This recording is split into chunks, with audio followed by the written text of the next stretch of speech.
सरकार का वादा था कि किसानों की आय दोगुनी होगी, लेकिन क्या 2023 में किसानों की आय दोगुनी हुई या नहीं?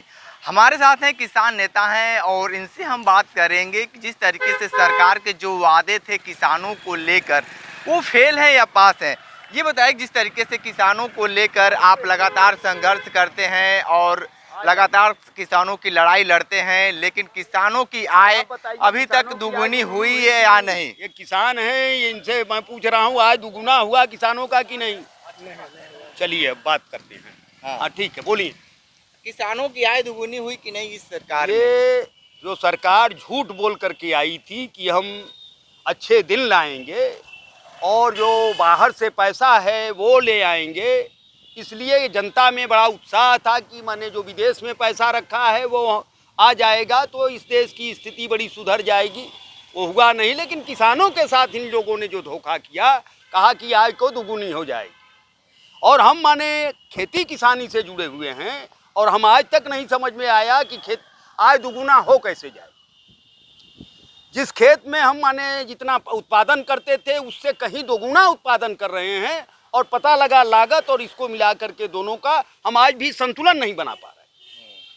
तो ये स्थिति है, तो आय दुगुना बनेगी कैसे? उसमें सवाल ये है कि जितना श्रमिक वर्ग है, जितने परिवार का हमारा है, जो माने वो हमसे जुड़ा हुआ है, उस सारे लोगों का जब ज्वाइंट होकर के बाकी चीज़ आप करते, उसका माने आधार देते, तब वो माना जाता है। तो जितना हम कर रहे हैं उतना। सरकार तो ये कह रही है कि इस सरकार में, भाजपा सरकार में किसान खुशहाल है।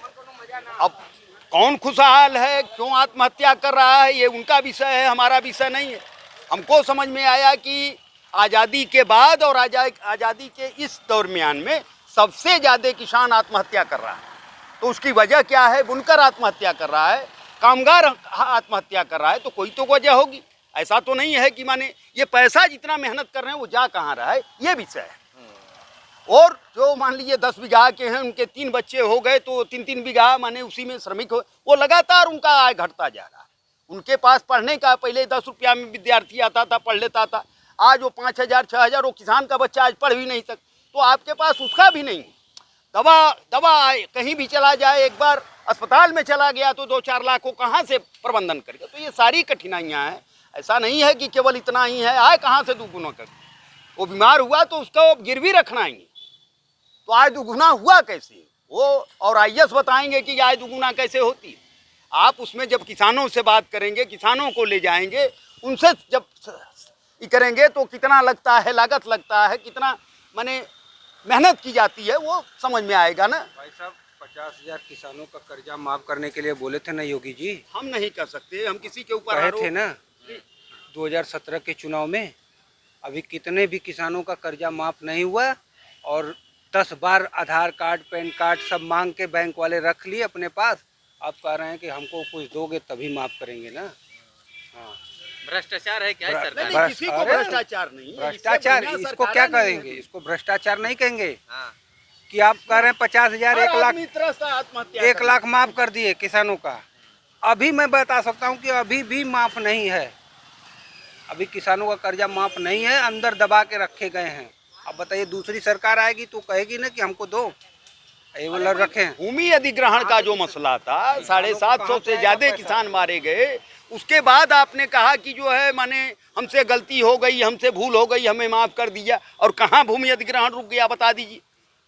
ये खिरियाबाग का, आजमगढ़ का, माने जहाँ भी वो 40,000 परिवार तो बेघर हो गया है। कहाँ ले जाएंगे? वो आएंगे इसी रोडों पर खुमचा लगाएंगे, वो पटरी पर ही करेंगे, यहाँ भी ये मारेंगे, जाएंगे कहाँ? उनका देश नहीं है क्या? देश सारे लोगों का है ना। तो गरीब आदमी को आप हाशिए पर ठोक कर दी। यहाँ आए शहर में तो इनका पैना खाएं, वहाँ जाए तो उनका पैना खाएं। आप उठा करके देख लीजिए, यहाँ शहरों में माने कई जगह माने 10-10 हज़ार, 20-20 हज़ार की जनसंख्या में वो खड़े रहते हैं, उठा करके लोग ले जाते हैं। तो आदमी को आपने जानवर बना दिया। हम इसलिए आज़ादी नहीं पाए थे, हम इसलिए पाए थे कि एक बढ़िया भारत बनाएंगे, एक अच्छा मुल्क बनाएंगे, वो खत्म हो गया। ठीक है, थोड़ा सा हमारे दर्शकों को अपना परिचय बता दीजिए। मैं चौधरी राजेंद्र, किसान मजदूर परिषद माने उसके राष्ट्रीय अध्यक्ष होने के नाते, और भी पूरे माने ये जो 13 महीना आंदोलन चला उसमें हम लोगों ने जो भागीदारी किया, उसके बाद आगे का जो भागीदारी है, जो हम लोगों की दूसरी लड़ाई बनेगी उसकी एमएसपी की, और प्लस जितना श्रम है उसको जोड़ करके उसकी लड़ाई हम आगे ले जाएंगे। और इसमें भूमि अधिग्रहण का मसला माने है, सरकार जब को हमको भूमि से बेदखल करेगी तो हम किस तरफ के रहेंगे।